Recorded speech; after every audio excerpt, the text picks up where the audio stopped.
ស្ដីបងប្អូនអ្នកស្នេហាបាក់សីកន្លានឹងអត់ទាំងអស់គ្នាជួយតាមដានផងបើកទូកមកយកតែនេះបងប្អូនអត់តនេហ្នឹងបងប្អូនអត់នៅផ្ទះ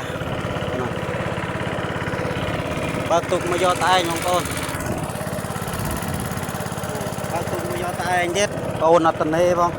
ប្អូនរវល់វាអត់នៅផ្ទះយើងវាត្រូវដល់ថ្ងៃណាត់ថ្ងៃអាទិត្យនឹងយើងមកយក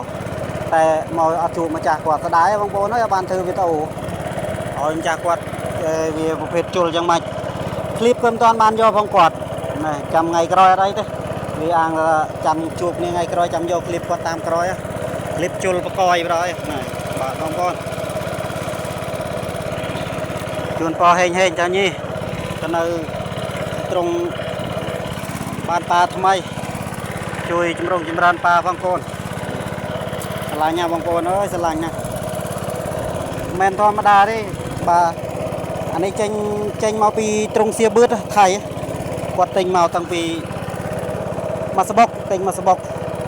ដូច 20000 បាតទាំងមេគាត់ទិញមកទាំងមេឈ្មោល3មេ2មេម៉ែវា1 20000 បាតបាទ